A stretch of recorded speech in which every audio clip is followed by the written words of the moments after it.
Boom. And we're live, baby. Okay. Come on around. You sound like you used to be a TV host. Oh, we are kind of TV hosts. But like, you know those celebrity TV shows where, not celebrity TV shows, but where the game shows, game show host. What was the Come on thing? around. It was some. I think the guy's name was Don. Because I worked at NBC in the thing, and it was a guy. They had like these studio announcers, and you never usually saw them, but Right. they would announce, Right. and it was "Come on down," Yeah. right? Price is Right. Ooh, yeah. My grandma used to love that show. Yeah, come on down. So, how was your week? Wait, you want to just go right into it, or? I mean that it doesn't matter. They usually are anticipating what we're going to talk about anyway. So you want to just get straight to it? No. All right, ready? Yo, yo, yo, yo. This is your boy, Feinstein. And Foster. What's up, baby? Yes, sir. Yes, sir. I love it. See how you just mixed it up? That's what's up. So, how was your week, Mr. Feinstein? I had a feeling you were going to ask. That's not the big thing, though, Uh-huh. right? You got something that you're saving, I know. Or Well, is that it? That's the little minor thing. I got a question that I've been just dying to ask Oh, you. really? Yeah, it's been a while. Oh, okay.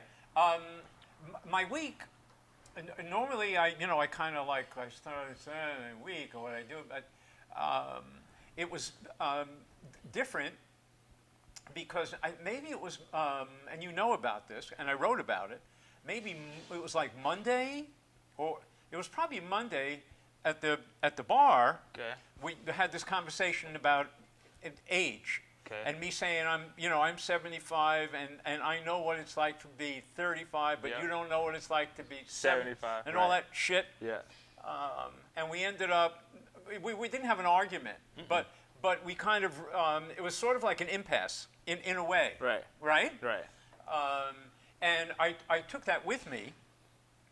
And I saw your blog. You wrote the blog. what I wrote about, yeah. right? And I ruminated and cogitated about that exchange. Okay. And it really did. It had a real impact on me. And I realized my formula was half right. In that, sure, I'm 75 and I was 35, and I have some understanding. But what I was not taking into account is what it feels like when you're 35 talking to somebody who's telling you what it's like when they're like 75. Okay. So it took me back to being 35. And I started to think about where was I? What was I doing? Right. And your mental state and physical state. Yeah. And so I went and I wrote about it, so I don't need to get into it. It's on my blog, mindinthemotorcycle.com. Check it out. Check it out. But it was an incredible experience. It really was. I mean, it took up my creative energy for the week. Wow. Okay. And I looked at my divorce papers to see when it was, and that brought up issues. I remembered where I was living in Brooklyn, and I would have my kids. And then the really cool thing, stop it, pay attention, I'm talking to you. But the really cool thing was I remembered where I worked, and I went onto Facebook and I found it's an ad agency called Dancer Fitzgerald Sample, but I found a group Facebook page for like alumni. Wow. Okay, and I went on it to say hi, blah blah blah, and man, all of a sudden I started getting like responses from people. And people that I knew. Okay. So it put me back into that time. So I really, I was being like 35. Wow.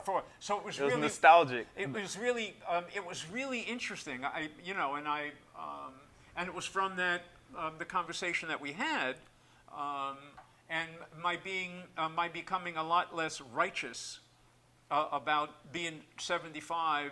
And thinking I know more than I really do. Okay. So it was great. So, wow. What was your question? No. So anyway, that. How was your week? Yeah, my week. But that was that's part of the week that I had a feeling you were going to ask so that's the part that I really wanted to share. Dope. Well, that's crazy. I mean, to reconnect with people from 200 years ago. I mean, it must 40. have a 40. profound, impact on you jog down memory lane. It was great. No, it was wonderful. Even with me, when I talk to my friends that I've known for 20 years, right? Like half of that time, it's like we could talk about the things that we did, and it's like, whoa, I remember that. I remember how cold it felt outside the days and stuff like. And you were teenagers. And I was at the teenagers. time, right? Exactly. So for me, I was working. I had been working at ad Wow. agencies. I was married and divorced. Wow. I had 2 children who were like, at that point, they were like 9 and 6 when I was, back in 1980. Okay. So anyway, that was kind of a week, and I suppose I didn't really have a question for you because I had a feeling you were going to bring this up, or if you didn't, I was going to talk about it because it really involved both of us. Okay. In that conversation. Okay. So how was your week? My week was good, man. Oh, that's enough. All right, now let's. Cut it. You son of a bitch. All right. Okay, all right. So my week was dope. It was kind of interesting. I went out and looked for some more cars because I got the Turo thing going now, Yeah. and the island is opening back up. You can tell by how much traffic it is, and every time I see a car with one of those stickers on the side, white stickers, you know that it's a rental car, right, in the window. And so every time I see one go past and I didn't have my cars on Turo, I'm like, I'm missing out on money. So we finally went to make sure we put our car on Turo, trying to get another couple cars. So we're waiting to hear back from the bank tomorrow about another deal with another 2 cars, hopefully, and put those on Turo because most of the rental agencies are booked out for the rest of the year. The car I put on was booked out till 3 months out. It was booked 3 months out within 24 hours of being on Turo. Okay. Now, my thing would be like, which is, it is sort of an age thing that, because we take different things for granted. Mm-hmm. I'm not sure everybody who is watching knows exactly what Turo is. Okay. Turo is a rideshare app. It's kind of like you can put your personal car on a rental car space and let people from around the town in which you live rent your car out for a fee. It's kind of like Uber, but you're not the driver. You're letting them drive your car. It's brilliant. I mean, it's a brilliant idea. It's another thing called Hire Car as well. It's another rideshare app where people can use your car to do certain things, and they'll pay you per week to utilize your car. Some people who don't have cars or access to cars use that app to then rent somebody else's car to go do jobs, to go do Uber. Oh, really? Yeah. So it's not simply tourist based. No. Ah. Hire cars for anybody. A lot of contractors, like, what's his name, Mark? Is that the guy named with the drive the Honda? Mike. It's Mike or Mark? It's something with M. I'm so sorry if you're watching this. I forgot. Mr. Larry. I think his last name is Larry. Get out of here. I swear I think his last name is Larry. But whatever. Yeah. That's besides the point. Yeah. Independent contractor can go on Hire Car app, find like a truck, rent that truck for 2 months, go do a job. Now, if you didn't have a truck, you had one for 2 months, you were able to get paid as an independent contractor and then drop the truck back off. You don't have to go and buy one. Times have changed, baby. Well, no, the whole idea of car ownership is transitioning. Yes. And this is, in a sense, is really the beginning. What will ultimately happen when we have self-driving vehicles, which they're going to perfect it. Yeah. It's going to work. Yeah.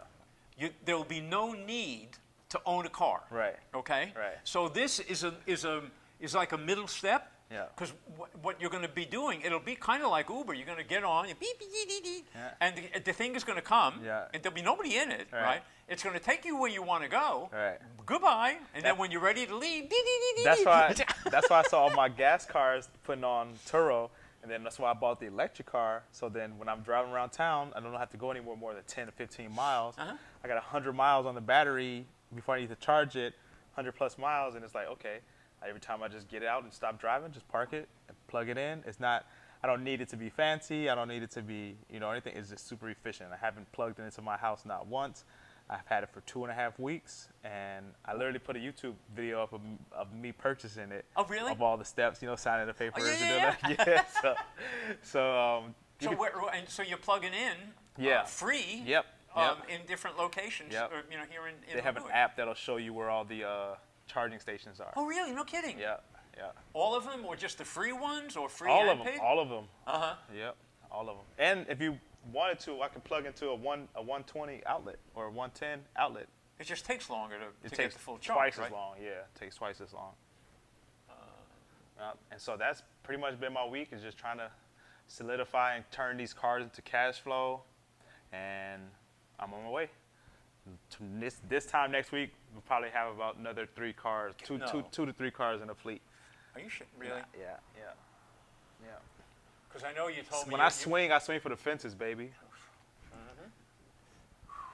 my God! Wow, that's at least 420 feet to right field. Oh, because you told me that you were close to buying another one, which would be, well, a second car to put into. Right, and that'll be Turo 3 cars total, yeah, that I own. that you own. Right. Yeah, but you're going to keep one all the time. Yeah, at bay. Yeah, keep one at bay. All right. So what else, man? Nothing. That's just my week. Watching my son grow at an exponential rate. It's freaking awesome being a dad. Stock market is decent. I've been making a lot of money in crypto, the crypto space. You need to get on it, Larry. I help you get some crypto coins, some altcoins, Bitcoins, Ethereum, what you need, XRP, whatever you need, baby. Dogecoin. What was the last one? Dogecoin. Doge? Yep. You know Mark Cuban, the owner of the Dallas Mavericks? Oh, yeah, sure. He has endorsed Dogecoin and is accepting it now into his stadiums to purchase tickets and food and things like that. So that thing is skyrocketing. Everybody's trying to get a piece of that. Well, but again, getting back, like car ownership is going to be changing. This and financial assistance is and changing. money Yeah. is changing. And it already has in a way that, quite a long time ago, and you kind of didn't It's like really digital. think. Well, not even before that. It's like me, I pretty much, I don't have cash. Okay. I have a piece of plastic. Right. I know that's like old in the sense that, you know what I mean? That's like, I don't know how many iterations from where we are now with crypto. Oh my goodness. Yeah. Didgeridoo and Dogecoin. Honestly, if you think about it, so now I operate as having as many options as I can. So I got stocks, bonds, cash, credit, crypto, and also liquidable assets like cars and other things like that.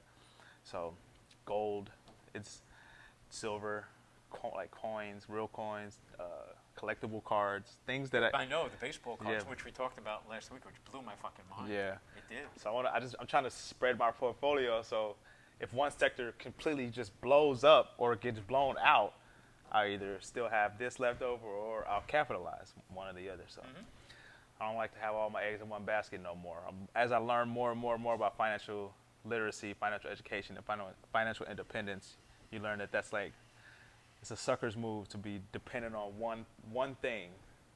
It really is. The roaring 30s, what would happen before that? You know what I mean? 2010. Yeah, but that's also been a, in a sense, a personal issue of yours, and I don't mean issue in any way in a negative sense. It's really been, I kind of hate using focus because then you're going to start flashing your shirt and fucking logo on. But that's really been a focus of your energy. It has been, though. Yeah, no, but it honestly, has, yeah, really. 100%, 100%. Because I remember that, first conversations, which were they weren't like years ago. Whose idea was it to do what we're doing? This whole thing? Yeah. I mean, it wasn't like all of a sudden we both said it at the same time. Well, it was the fact of us I know it came out talking of, a it lot. came out of because we would, doing the podcast. Yeah, we were going to do a double podcast with each other.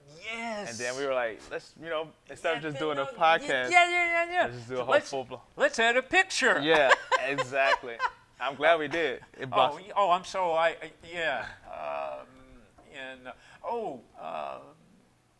from last week, I want to, not that anybody really gives a, actually nobody gives a shit. It's not like I'm Joe Rogan and I'm going to get in trouble for telling kids not to get vaccinated, or which I'm not. Did Joe Rogan say that? Yeah. Hey. Oh no, he Shout out Joe Rogan. no, You're a real one. Yeah, he had a massive. He ate a massive dose of crow as a result. And you could say, well, why? Well, it could maybe because But he's fully independent, though. Well, so. well if okay, then on that basis, then his apology, which he did, Yeah. would you have to say was genuine? Okay. Yeah, Okay, it did was. But that's not. I was making it not about him specifically, but that if I said something, it would be really that big a deal for weeks to come. Right, right. It's not. But Not yet. Well, not yet. But I wasn't happy with the comment I made about bar mitzvahs. Last week. Like ice carved swans and all the money that gets spent, which is true. And at the same time, there are so many people of my religion who consider it a really significant event That's true. in the life of their child. That's true. And You weren't speaking for You know what I all. mean? Yeah. And they do it, for that reason. See, anybody that's watching this show, you got to understand, we're speaking from us and our perspective and how we feel. It's never about the whole. I'm never speaking about all blacks, all 35-year-olds, all people from Chicago, all Christians, all whatever. I'm not speaking for everybody, and I'm sure that Well, Mr. no, but Feinstein is not either. In a way, I didn't like how it came out, and of all the kinds of people who shouldn't be making fun, it should be people not making fun of their own. Facts. In a way, Facts. and at the same But time, every great comedian no, I is know, great. it's just Chris Rock and Eddie Murphy. Yes, but it wasn't you. It was a bit of sarcasm or something. Anyway, I wanted to put that away. That's, So it's not taken out of context. Oh Okay. God, yeah, that's the last thing. Good way to sweep that up. Yeah. Okay, so my question for you. Oh, fuck yeah. Come on down. If you had a superpower, what would it be and why? I know you weren't ready for this. That came out of 462 feet in left field. I know. I don't know. It's a tough one. In a way, if I had an option to choose any kind of a superpower, I would refuse them all. What the fuck? That's Well, not the I'm telling question. I know that. Well, Jesus Christ, you're catching You sound me like you sound like a politician. That was a politician's answer. No, because I'm trying to think about what kind of superpower I would want to have, like seeing into the future, or That's a good one. no, I wouldn't want to do that. I guess if I and I don't know if I would call it a superpower. I would really want to be able to have a really clear sense of where I'm coming from, what my feelings are, a much better intuitive sense of self. Okay. I don't know if you would call it a superpower, but sometimes I wish. The sign says closed, right? I know, right? For you to remember, we're at the brew. You locked the door, right? Yeah. Fine. We're at the. He tried to push it open with two hands and his face. Yeah, that's what you get for a guy who comes up on a guy my That's age. an electric bike. Right. Oh, is he riding an electric bike? one of the ones you can Yeah. rent. All right. So there you go. He's already a little bit. I didn't really answer the question. It's I suck at hypothetical. And sometimes, and it gets me into. It doesn't get me into like trouble, but the thing is like, well, if you had $1 million, Ooh. right? Yeah. What would you do? And I got it's an like, answer. I got a bunch of answers. Well, okay. Okay. Well, that's going to be that's going to be my question for you. And I've been asked that kind of a thing. It's like, you know what? You come to my door with $1 million, and then I'm going to have a conversation with you about. You're still not answering the question. You see this? Tiptoeing around the bush, baby. Tiptoeing around the bush. If you had a freaking superpower, what would you make it and why? What I'm no, but I kind of answer. I would really much. I would like to have a much better intuitive sense of myself. And why?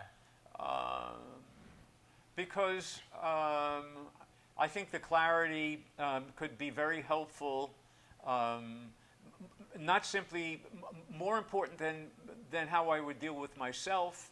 I think it would help to make me a much more compassionate person when it came to other people. Okay. You know what I mean? So it wasn't like muddied and I'm doing such and such because of some unresolved issue. Okay. It's not a good. I mean, I have a lot of difficulty with questions like that. I could tell. Right? So, all right. So fuckface. If you had $1 million, like I'm saying, whatever. I'll answer that. I'll answer that at 3 o'clock. Okay, in about 7 minutes. Yeah. I'm going to give you $1 million cash. Okay. What would you do? All right. So let me tell you first what my superpower would have been and why. Oh. Because the reason I asked you is I have my answer.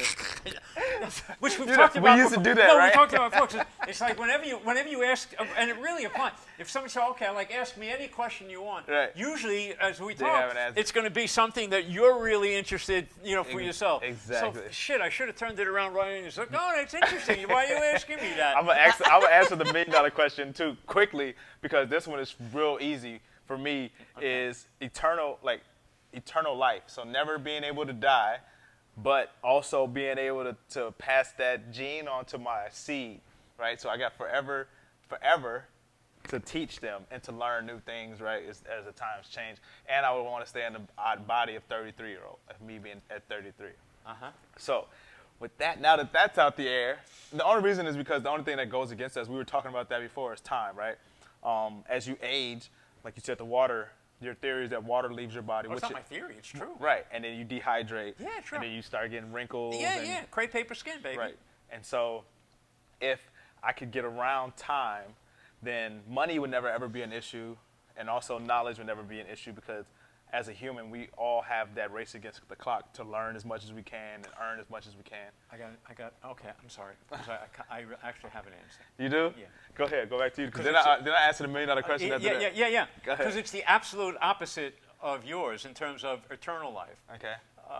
If I had a superpower, I would really want it to be to completely and freely embrace the idea of my mortality, and to have that govern my actions every day, and how I value time, Okay.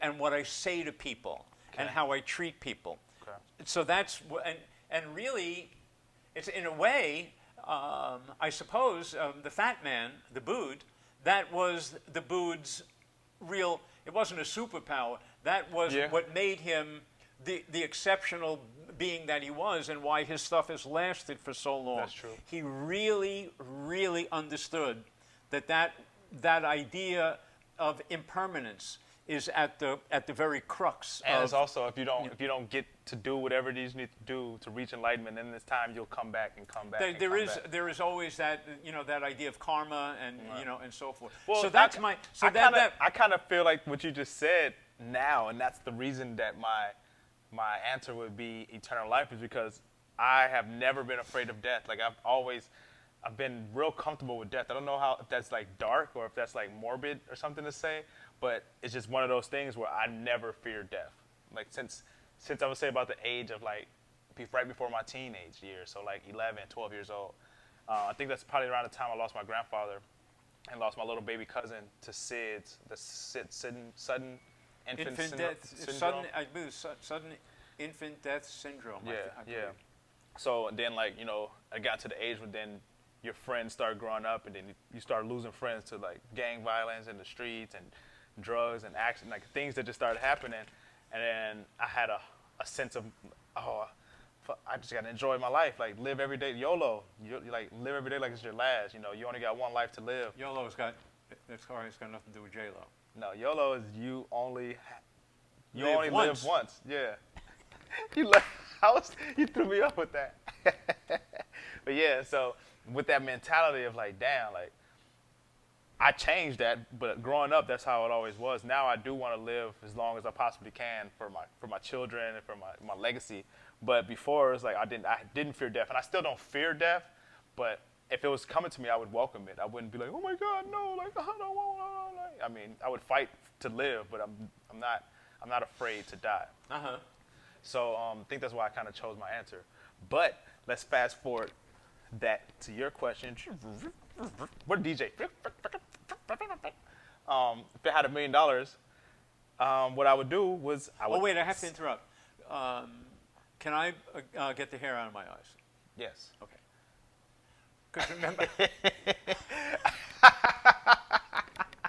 You permission granted, sir. all right, I told them at the beginning, before it started running, I said, listen, do me a favor. If I start adjusting my hair in the midst of the program, will you please tell me not to do it? Yeah, he did. So I haven't. I haven't up until that, because I've been very conscious of it. See, all right. That's why hair is overrated. Everybody that's watching, just shave your hair off one day like Britney Spears did in the '90s, and see how freeing that is. Yeah, and then you two can have conservatorship. Or back to business. All right, back to business. If I had that $1 million. Yeah, the $1 million. And now, oh my God, it's like 2 minutes. Okay, I got a 2-minute drill. I would take that $1 million, split it right down the middle. Okay, take that middle, 500,000 I will invest. No, I would invest into market, the stock market, into crypto, into things, real estate. I'll take the other half, split that in half. Now I have 250,000 on both sides. Oh yeah. 250,000 I'll put in the bank account somewhere, so I got expendable cash to spend. And the other 250,000 I will invest heavily in my business, buying whatever I need to make sure that I'm going to be able to reach people more and more and more and develop my business, and guarantee you in about 5 years that 1 million will turn to 100. And I don't, but like up front, so in like the next a minute and a half, so but somebody I don't get any of it. You would get proceeds of it. Yes, you would be able to benefit from being my close friend, because to become a billionaire, all of your friends must be multimillionaires. Would you be willing to sign a piece of paper to that effect? 100%. Like it's not a prenup. I just want to be clear. It's not a prenup. I would do like the old school New Yorkers and just a spit in the handshake. Forget about it. Link in the Cadillac. But now I don't know. You can't even do that now. Yes, like coronavirus. Yeah, you can't spit on your hand, and then you remember can't. blood? People used to blood. Oh brothers yeah, shit? sure. Yeah. That is crazy. Did AIDS happen? No, you don't touch me. Yeah. So, how we? I don't know how we. I mean, we can wrap it up, B. I don't know. I mean, we could. Actually, I got somewhere to be, so we do need to. Oh, you do? Yeah. What do you mean? Yeah, I'm a busy man. I ain't got time for this. You know what I'm saying? You have to what? You have to go play fucking beach volleyball? No, I'm just talking shit. That's all. Honestly, I don't even know if I want to go, because I told you I was taking a nap earlier before I came here, and I was like, shit, I want to go finish that nap. But I mean, it is Ariel's birthday. If Ariel, if you're watching this, I'm on my way. Oh yeah, right. Happy birthday. Happy birthday. First, how do you finish a nap? With an abrupt alarm system. Well, no, but you want to go back and you want to nap again. It's called catching up on your Z's that you missed out on, baby. How you think the skin stays so pretty? Black don't crack for a reason, baby. You know what I'm saying? Black what? Black don't crack. Oh. It molds, but it don't crack. Really? Yeah. Oh. All right. You got a little black in you. Everybody do. I know. A little small. Remember we were talking. Oh yeah. Oh no, it was a podcast I was talking about. They're eventually going to find, because they keep finding like DNA. Yeah. People from who the fuck, some island, and then they find their DNA like halfway across the world. Yeah, yeah. And I mean, obviously we are. It sounds kind of trite, but we're essentially we're human. We're one people. Yeah. We're one people. It's just farther or closer to the equator. Our closest people. And god damn, and all this time and energy spent on why we're different. Exactly. And so little time spent on all of the things that we have in common. Speaking of that, did you watch the trial of the Chicago 7? Was that your car? It's one like mine. Oh, okay. I see them all over the town now that I have one. But did you watch the trial of Oh, the sure. Chicago 7? Sure. It kind of triggered me because I was like, fuck. Now I understand why Fred Hampton was killed so drastically during the time in which he did. Like, I knew that it happened. I knew that, you know, he was, I don't know if you call it, he was murdered. right, he was assassinated. Yeah. But it was because he was at the trial giving Bobby Seale advice because his lawyer was sick. And I'm like, the Chicago police were given an order. And behind the scenes, probably Mayor Daley or somebody, whoever, I don't know who. Oh, the no, fuck was around. J. Edgar Hoover. And that like was like, fuck. Like, Yeah. damn, just because he was educated, just because he was smart, and he knew the law.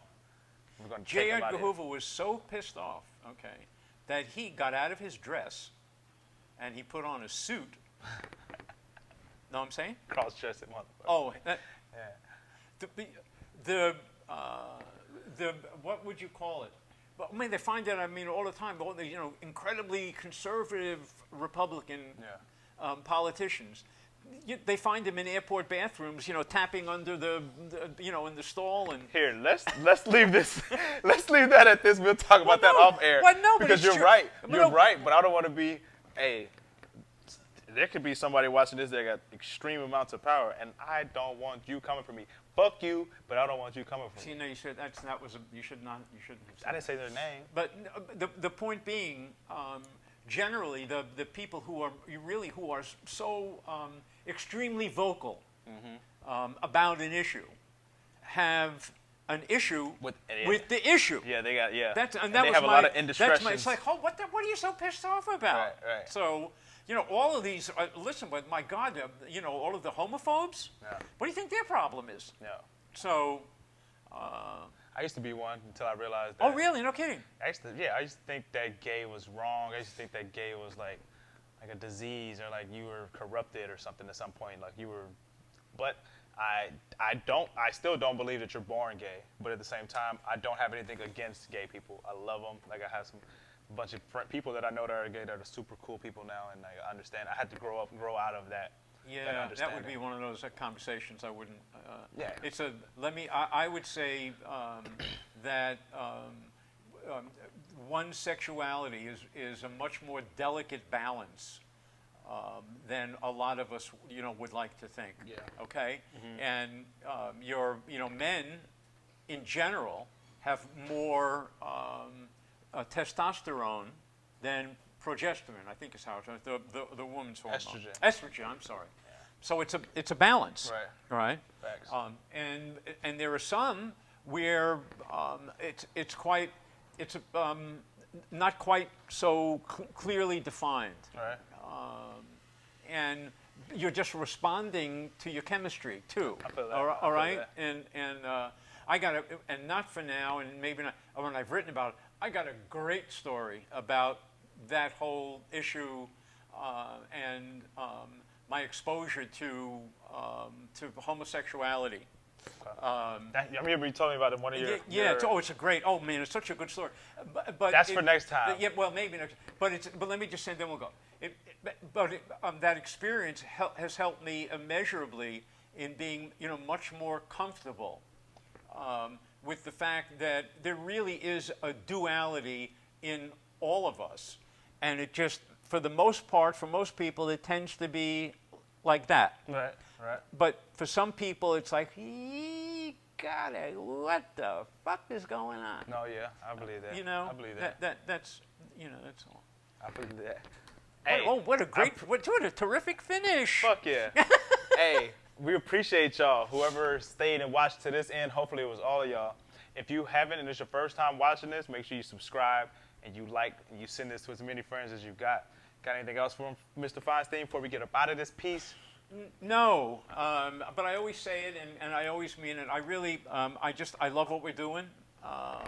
Ditto. I feel so good about it, and it just feels so right for the both of us to be doing what we be doing. 100%. Worlds apart, but can't keep us apart. I love it. All right, man. That's Faustin Feinstein. We're out. Oh yeah, and then I do my Ringo, peace and love. There you go.